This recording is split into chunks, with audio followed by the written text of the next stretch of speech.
Hello, this is Skylit Lake reading Long Night in the Valley by Maraleus. Chapter 8. A young man walked in, his hair dark, the style conservative. The only thing that stood out about him was his high-collared jacket. Aizawa knows who this man is, for much the same reason that Uraka knew Skyrunner. Fidelity had literally written the book on underground heroism. The lights flickered, the murmuring of the shadows rose, then cut off abruptly, the shadows disappearing along with Nana. The projector screen changed.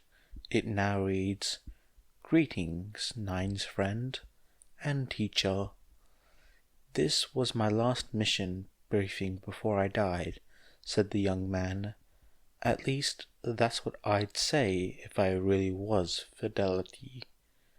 "You're saying you aren't?" said Aizawa, keeping his voice level. The screen behind him changed to read, "Vestiges. What you need to know. I am based on Fidelity. I am also based on Railgun." "The hero who took down Distro?" asked Uraka, clenching her fist and briefly floating in excitement. Why was she not getting a better grade in history? "Not exactly. He wasn't actually captured until years later." "But you broke his charge, his army, and all by yourself." "Railgun did, yes. I've put together a little presentation for you guys. Hope you don't mind. We all figured you wouldn't want to go any further without an explanation of sorts." He said this all with an enviably flat voice, despite his friendly words. His body language was controlled and to the point. Darn Midoriya for managing to build a fantasy that was so close to what Aizawa had always imagined the man to be like. He was not a fan of Fidelity. Underground heroes did not have fans. It defeated the point. He pointedly ignored his memory of the bootleg Eraserhead merchandise Midoriya and Yamada had snuck to Eri. "What I'm going to tell you will be a lie." "What?" said Ida, confused. "Then what's the point?"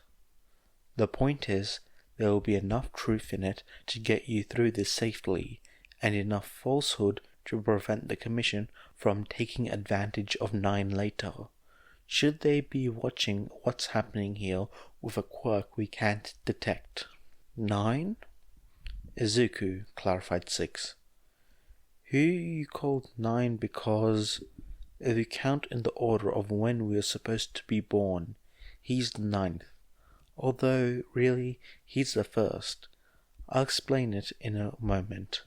He pointed to the screen. "We call ourselves Vestiges, and, like I said, we're all based on the real person. We're part of Nine's quirk." The screen switched to show Midoriya with 8 shadowy figures behind him. "I want to stress that Nine wasn't aware of us until the sports festival. Specifically, the screen now showed Midoriya's fight with Hitoshi right before he broke his fingers. Aizawa recognized the image as a still from one of the cameras. Except those 8 shadows were there as well, right in front of Midoriya. You had something to do with him breaking his fingers and getting out of Shinzo's quirk? We don't mix well with mental quirks, apparently. 9 minds all together at once are too many, even if 8 of them are fictional. It's an interesting side effect. Speaking of which..." The new slide was a picture, an edited picture, of a person giving a presentation. "Is that a meme?" asked Todoroki. "Yes," said Six. The slide read, "You're never in All Might's mind. Nine was just confused." The meme was so old, Aizawa could feel himself taking psychic damage just by looking at it. You've been passing through the vestiges, mindscapes. 8 is simply based on All Might. That would be a relief, if not for the fact that the 6 had admitted he was going to lie. Also, there was something off about the whole explanation.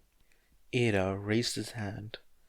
Excuse me, you claim that you are part of Midoriya's quirk, but you haven't explained how. I'm getting to that, said 6. Todoroki-san, you're the one who's always saying how similar 9 and All Might's quirks are. Do you have any theories? Todoroki's eyes lit up, even though he kept his habitual deadpan expression. Midoriya is All Might's secret. We wish, but sadly no. Pick a different one. Todoroki looked devastated. He collected himself quickly, however. Midoriya's strength. He got it from All Might, didn't he? Said Todoroki. Yes, 8 is a bit of a complicated case, since he's based on someone who is alive, and 9 knows personally. But in the end, he's the same as the rest of us. He said something about receiving Skyrunner's quirk earlier, said Uraraka. And Black Whip, said Ida. You're getting it, said 6. Black Whip originally belonged to 5. Incidentally, he has a copy quirk, concluded Aizawa. 6 nodded. The screen changed. Right now, 9 has 4 quirks, 3 of which he can freely use. Superpower, Black Whip, and Float. He read the quirks' names off the screen. And he's going to get more? Asked Aizawa. Eventually, said 6. We don't want to overload his body. This whole process only kicked off when he met All Might. And why you? Asked Aizawa. Why All Might, Skyrunner, and these 5 others? I would like to tell you, said 6. He raised a finger and waved it in a circle indicating outside listeners. What are the drawbacks? Said Aizawa. The drawbacks. I get dry eyes when I use my quirk. Present Mike is death. Lad is anemic. A quirk like this one has to have drawbacks. What? The broken bones aren't enough for you? Or the fact he didn't hit the activation conditions until he was 14? Aizawa stared, unimpressed. A tiny corner of 6's mouth made itself visible over the collar of his coat. Well, I think you can make some conclusions, but again, he trailed off.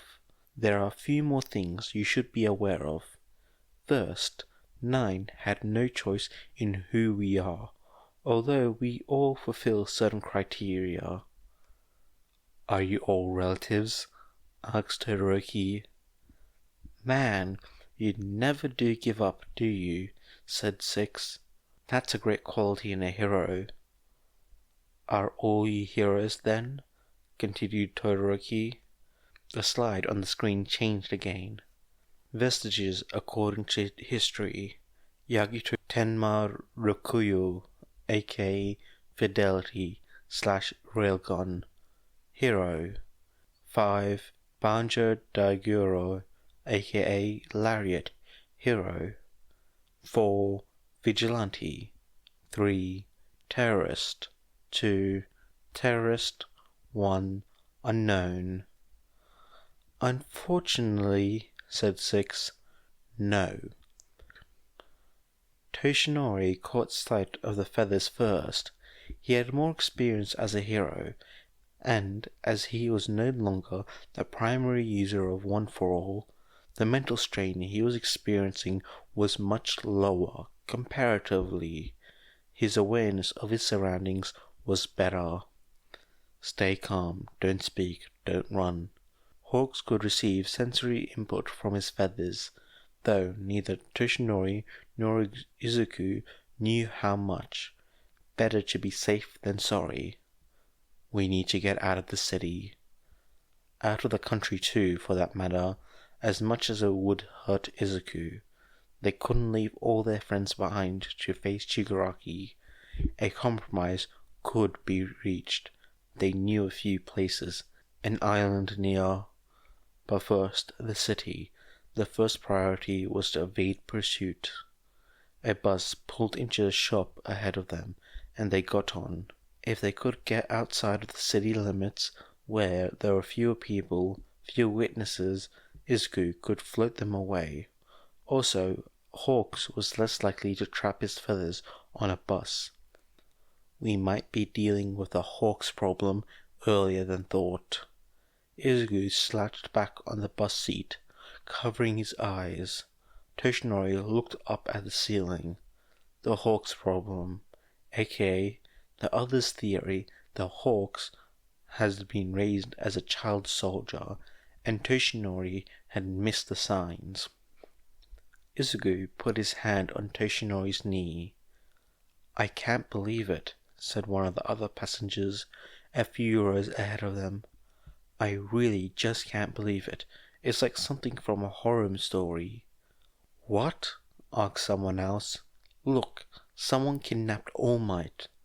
The bus filled with chatter.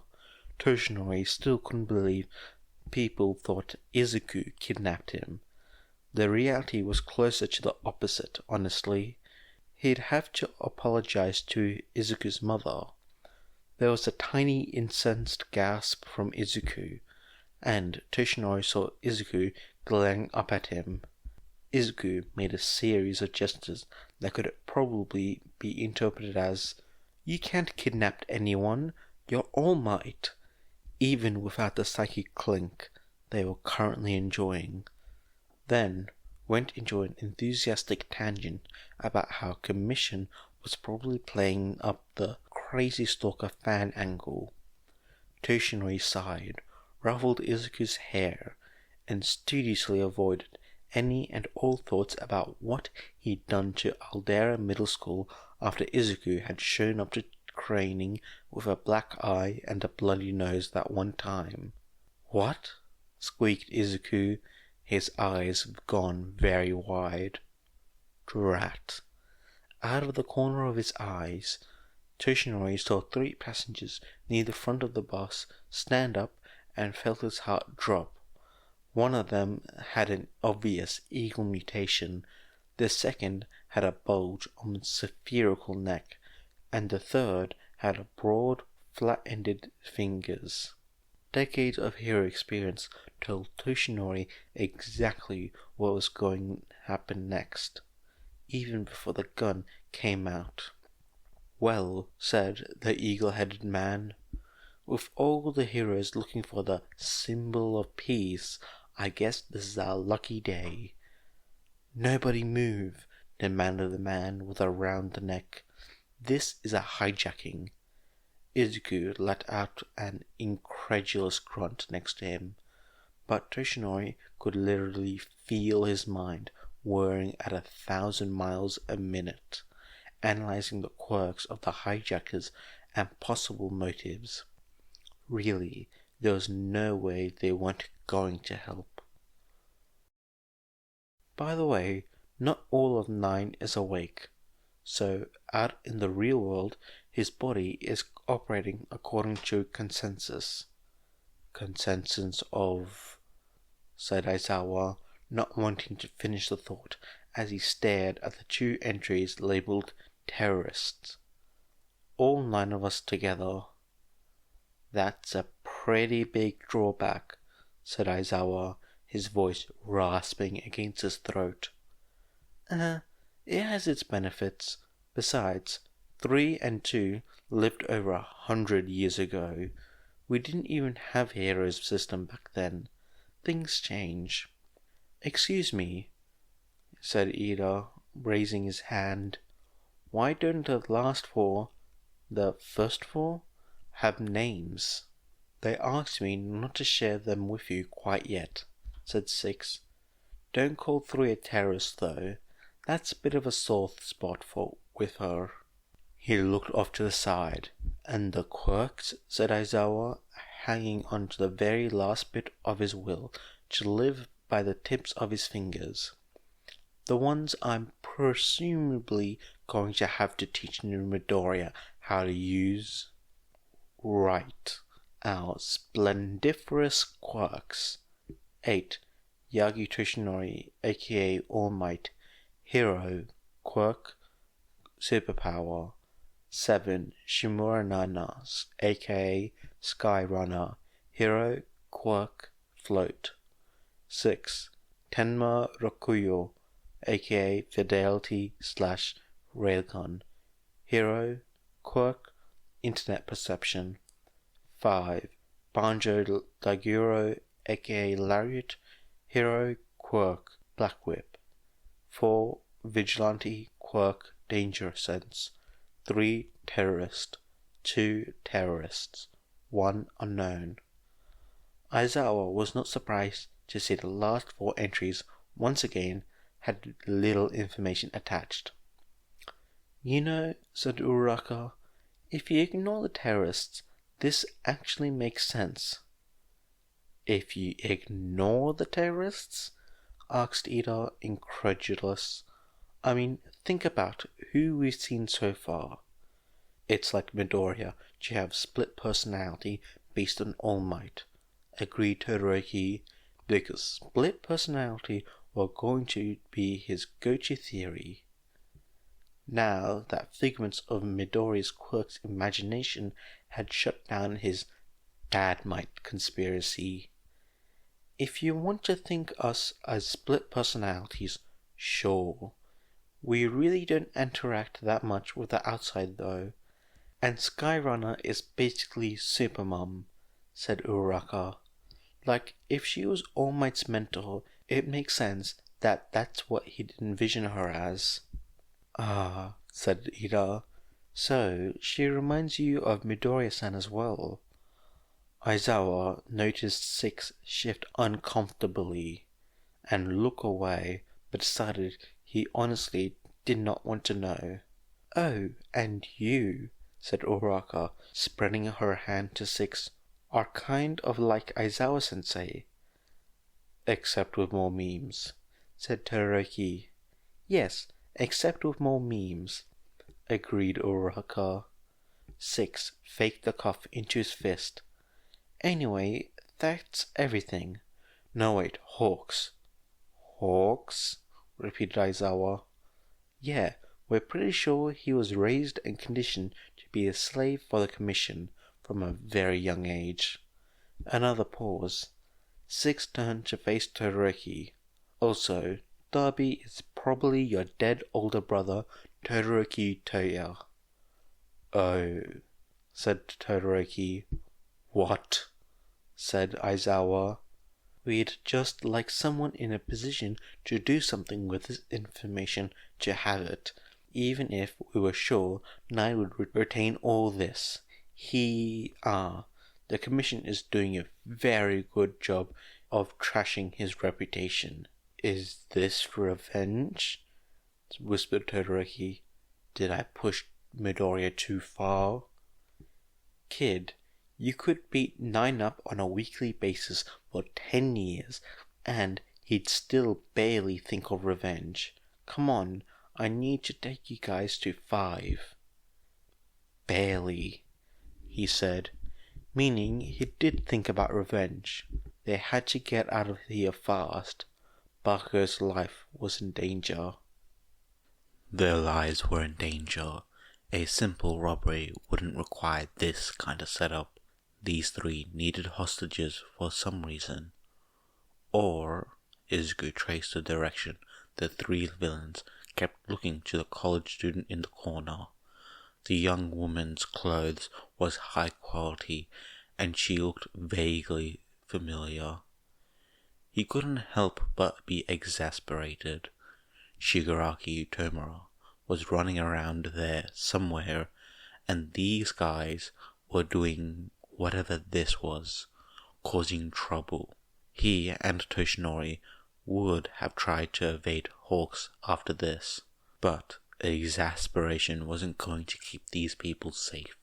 Eaglehead looked like the leader at first glance, but on closer inspection, he was taking cues from the man with the squared-off fingers. The man with the round neck seemed to have a body expansion quirk of some type, possibly similar to Kendo's, considering how his joints pulsed and how his clothes was designed with extra folds. He'd shown Toshinori a catalogue with similar clothing once, but Toshinori had said that the ill-fitting look added to his disguise. In the tight confines of the bus, that would be dangerous. The best thing to do to him would be to throw him out when the bus came to a stop. The quirk of the man with square fingers was a problem. It was probably an emitter, rather than a transformation type. Something to do with his hands. Honestly, the best thing to do for all of them, at least with regards to the people on the bus, would be to toss them off and then get the driver to gun it. But then, what about the people on the street? These guys didn't have any issues against taking hostages, obviously. "Hey you, hand over the briefcase," said the man with the round neck. Izuku glanced at Toshinori, who nodded. Coils of back whip run up and down his arms under sleeves of his suit, much more controlled and complex than Izuku had managed to date. "Thanks for the help, Five." He slammed the briefcase into the eel-headed man's beak. Toshinori skimped on anything when stocking the hideout, and the metal made immensely satisfying contact with bone. Black whip shot out from the man with square fingers reacted first, raising his hand. Each finger emitted a flat square pane that travelled in a straight line and got progressively larger. Izuku pulled, slamming the man into the back of his own shield, because really, that was too slow. And how similar was his quirk to Crust's? Could the villain change the trajectory of his panels or no? Not the time. The shields cracked as Izuku hit it from the other side, and Toshinori was throwing open the back door.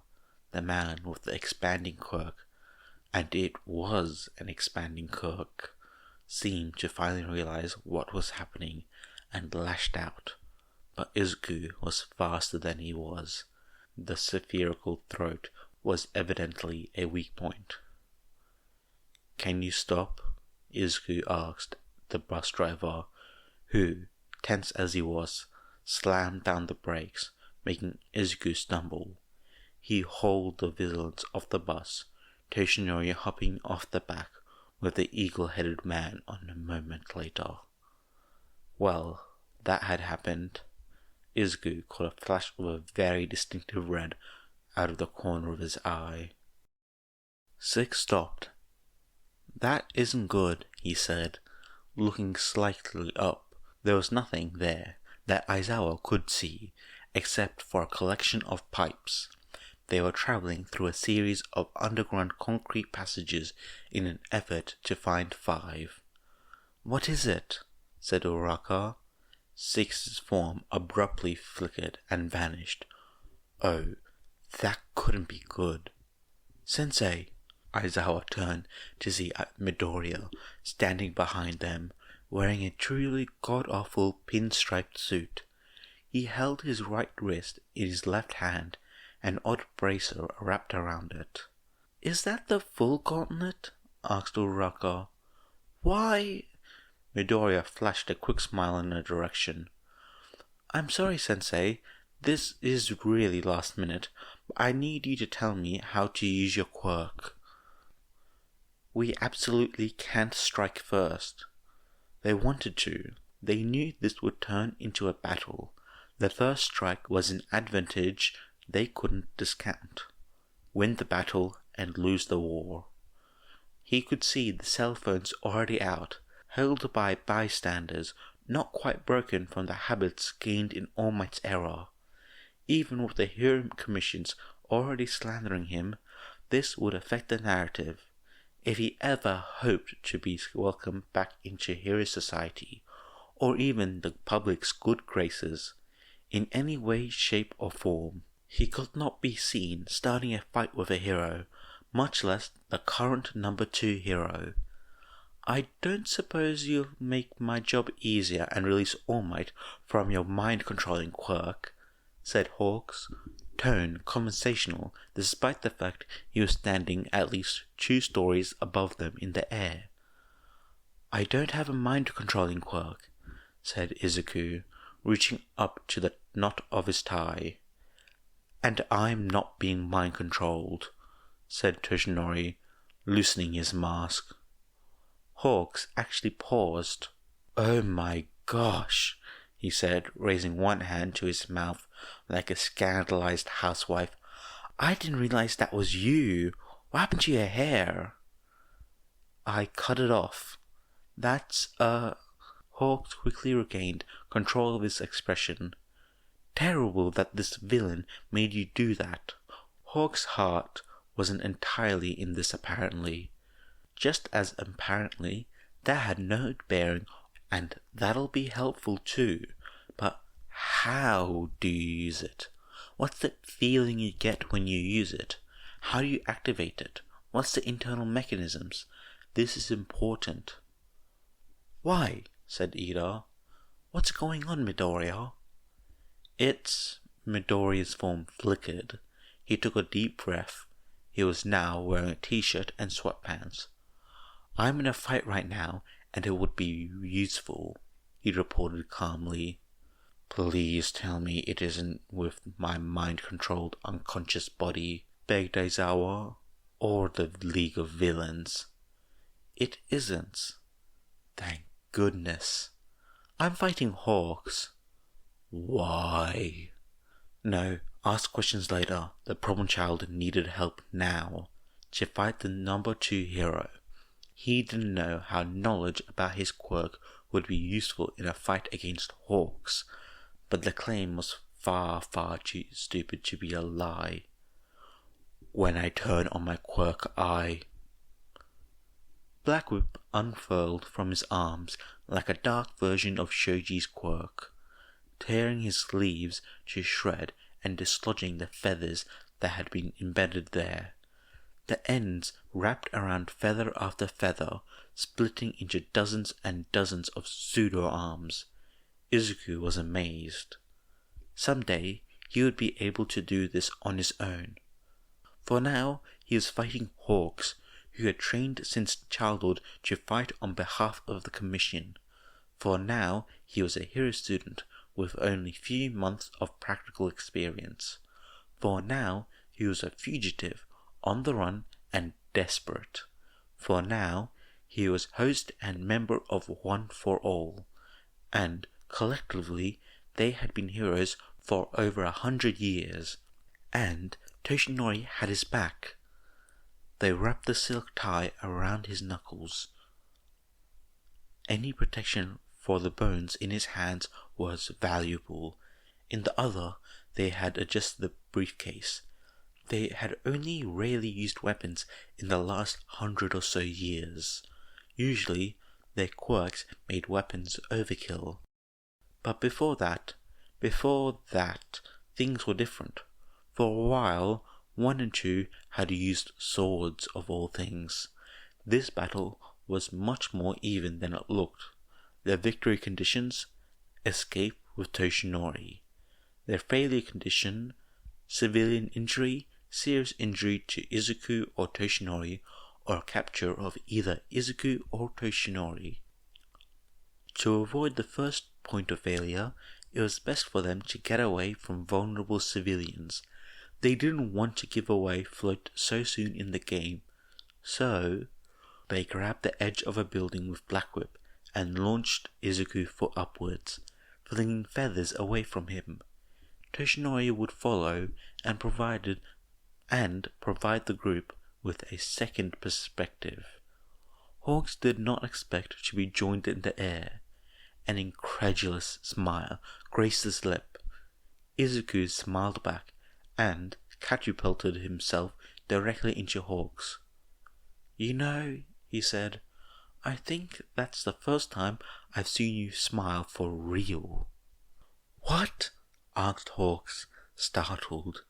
He wasn't one to have meaningful conversation with people he was trying to bring in, but a statement like that had to be responded to. Even if most of his attention was on the quirk that Midoriya controlled with much more proficiency than indicated by his school records, the kid was good, had good instincts when it came to battle, but he wasn't quite fast enough to get past Hawks' guard, or to really close the distance between them. "Your smile," said Midoriya.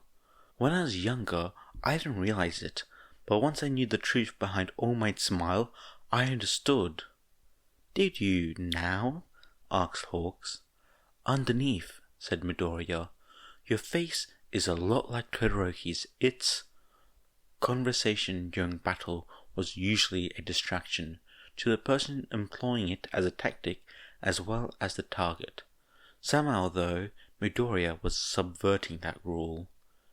"It's actually really sad," exclaimed Midoriya, breathless, but apparently genuine, not mocking. "Who hurt you?" "Hm," said Hawks. "This good knew. How?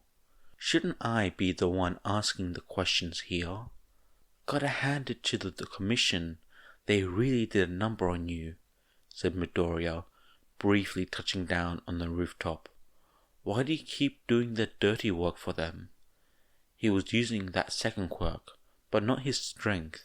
Was it a matter of won't or can't?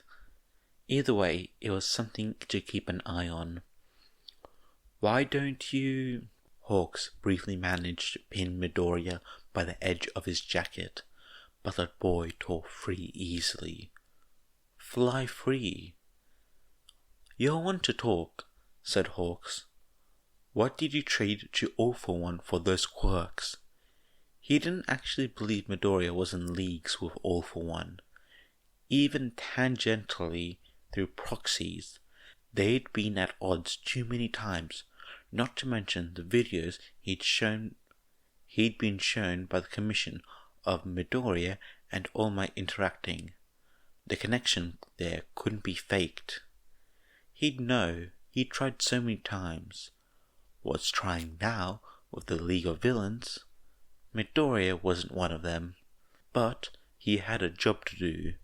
Besides, even he had to admit the commission had a point. The quirks had to come from somewhere.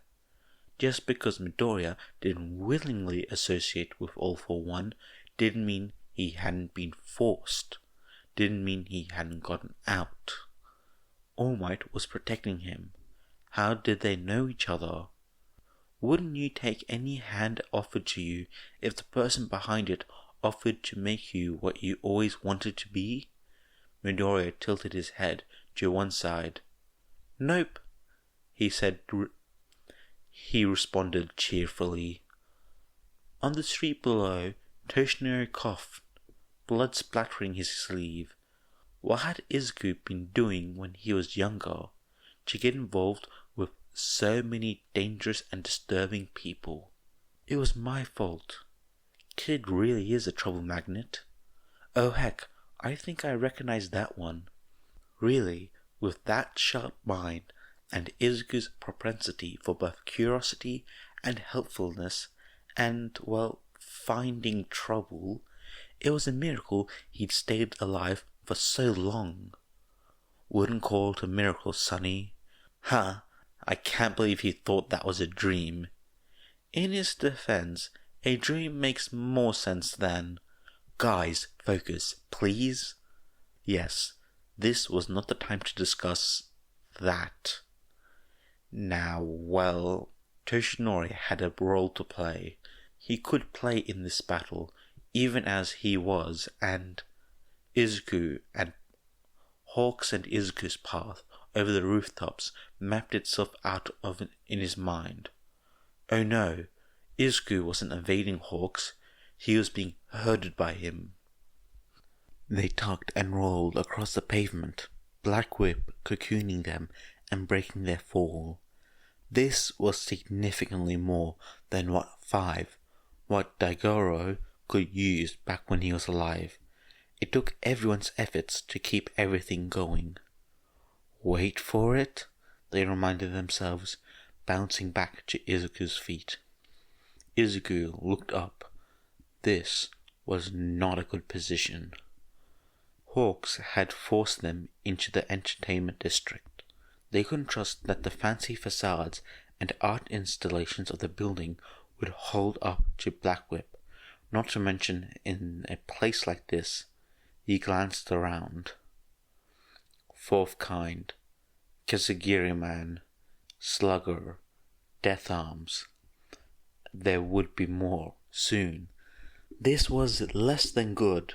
Maybe they should just grab Toshinori's body and launch themselves with Black Whip and float as far as they could. They'd lose a lot of their advantage on Hawks, but at the least they wouldn't be fighting 5 different heroes. Izuku gritted his teeth in something like a smile.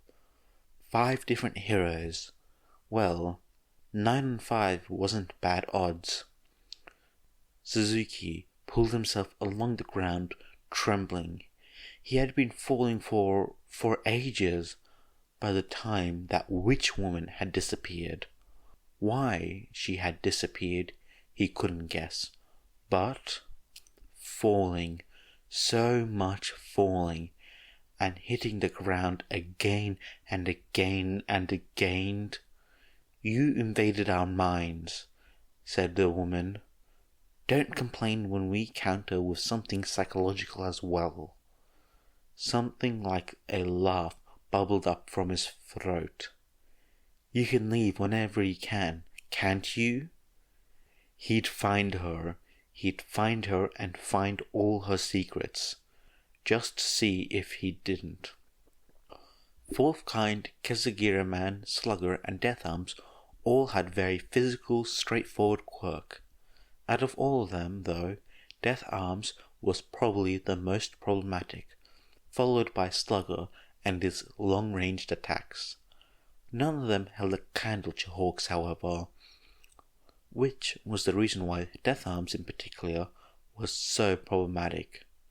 In order to deal with Hawks' feather, they needed Black Whip, but using Black Whip and One For All's signature super strength at the same time wasn't something Izuku's body was used to. They were limiting it to small bursts. Death Arm's own physical enhancement quirk, while minuscule compared to One For All's current stature, was nothing to sneer at. If Death Arms or any of the other heroes landed a solid blow, that would be it for Izuku. They refused to be locked away again. That's when it happened. A scene played across Izuku's inner eye. A little boy with dark hair. A farewell. Tears. He flubbed the landing, and a sharp pain lanced through his ankle. Black Whip wrapped it, giving it much-needed support. He started to rise, only to drop to avoid one of Slugger's patented home run pitches, TM. The ball spun, ricocheting off the stainless steel art installations before drilling right through a wooden beam on a bit of scaffolding holding up part of a building that was being refurbished. Izuku let out a breath of relief. There were still people around who hadn't learned how to run away from dangerous fights. Before they returned to the dance with Hawks' impressive huge number of feathers, Black Whip could keep up with them. Barely, but Izuku was tiring. He couldn't take much more of this. He needed another opening to get Toshi. Another scene. She couldn't be pregnant, not now. Not right after giving away another. The next time Tsuruhiko suggested drowning her troubles in sake, she was going to shove her straight up his blowholes. No matter what, he was probably just as drunk as she was. This slip almost resulted in Izuku getting his face punched in by death arms. Considering what he'd just learned, he'd almost welcomed that fate, if it made him forget. Plus, it might have been funny for the ultimate battle of ultimate destinies, the showdown between One for All and All for One, to take place between not one, but two potato-headed individuals. There was a sharp crack from above, as the damage Death Arms had done to the scaffolding made itself known. Izuku didn't have to think before moving. "All right," said Midoriya. "I think I've got it. Thank you, Sensei." He looked young now, barely primary school age. "I'll feel a lot better," said Aizawa, "if I knew what you needed this information for." "Oh, that's simple. You see, it's my theory that the overlap in mechanisms between my quirk and Saito-san's might allow for interesting emergent behaviors. Specifically, her quirk bridges a gap I'd normally have no way of crossing. Although there's certainly drawbacks. It's like what we tried earlier when I asked you to use your quirk. Although I am hoping for a different result than what I was looking for back then. I think with what you've given me, and with processing time, yes, this should work." He clenched his fists. "These remnants, I can use them." Remnants. Vestiges. Aizawa frowned. Something wasn't right here. The explanation Six had given them. "Just keep going this way for now. Six will try to get back to you as soon as possible. I have to go now. I love you guys." He then faded out while waving. "Whoa," said Uraraka. "Izuku-kun sure was a cute kid." Aizawa couldn't argue with that. "Aizawa-sensei," said Todoroki, "you're blushing." He couldn't allow himself to argue with that. "This conversation is illogical. Let's go." "Sensei is weak to little kids," observed Todoroki.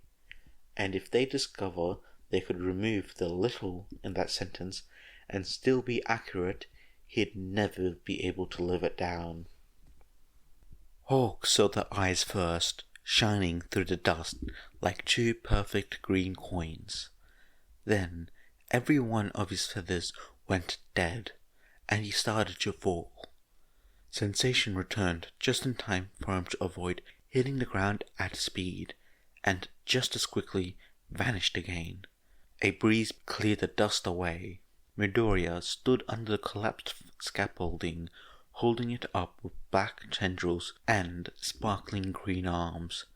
If this scene hadn't been all there was, an observer might be forgiven for wondering why he was holding up the scaffolding like that.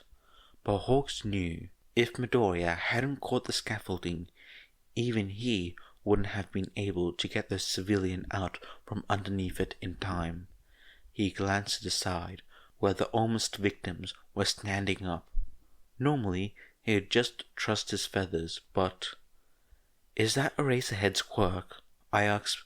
"Don't worry, I asked Eraserhead-sensei for permission first." "What kind of monster?" started Death Arms. "Don't you dare, mister, my quirk isn't suitable." Midoriya shifted the scaffolding to one side and shrugged himself out from underneath it.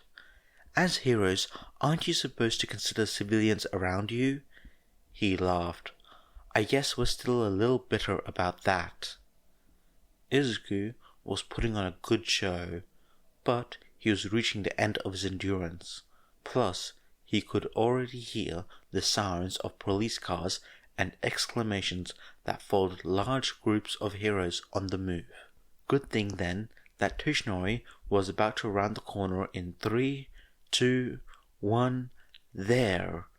To an outsider, Black Whip wrapping around Toshinori probably looked violent. In reality, everyone operating the quirk was intimately aware of everything wrong with Toshinori's body and did not want it to add to his problems. They could have probably grabbed an egg like this. Grabbing the newly exposed concrete and rebar of the building behind Izuku, they launched themselves up. At the top of their arc, they activated float. Black Whip reeled Toshinori in, and they held each other as Izuku prepared to use air pressure to launch themselves forward. He hadn't blinked yet. His eyes really hurt. And so did everything else. He aimed and kicked against the air, sending them soaring. They had escaped. Tomura had ducked behind the wall at the top of the building, glad that his party had put so many points into stealth, because he was not touching what had just happened with a 10-foot pole. He'd rather be shot again. He'd rather fight Makia for a week straight with no rest breaks. He'd rather listen to Sensei try to give him the birds and the bees talk. What was that, huh? What kind of broken character build allowed for that kind of compatibility? The mods had to be asleep. If he were in charge, he would nerf it. Pronto. That was a lie. He'd take it for himself. Still. Shigaraki, boss man, you okay there? Asked Spinner. No. Suddenly, making all of them jump, Togo squealed. Did you see him? Did you see Izuku-kun? He was so cute, with his nose bleeding like that. Hey, said Darby, are we going after the green kid or what? No, decided Shigaraki, for the second time in many minutes, and then, give me a phone. We need to call the doctor to get us out of here. They did, but that was pretty much secondary to his primary objective, which was to cuss out the doctor concerning the cursed knowledge that was currently trying to escape his skull with a pickaxe. Said Inko, aren't you going to get that? She pointed at the phone that had been buzzing on the table for the past several minutes. No, said Garaki, pretending to sip his tea. You were saying? Hey guys, I hope you enjoyed this video. This is a new video on the Long Night in the Valley series, which is... This chapter was so bloody funny with Todoroki and all his conspiracy theories, which, let me say, spoilers, Chew and the potato head comment, you will hear on the you heard in the recordings what, I was trying so hard not to lose myself with laughter because that was hilarious. That is absolutely hilarious. Anyway, sorry if my voice was gravelly. I got a sore throat. The next few recordings are probably going to be equally as gravelly. My throat's sore a bit. This is fun though. I like doing this. I hope you guys enjoyed, and I'll see you guys next time. Bye.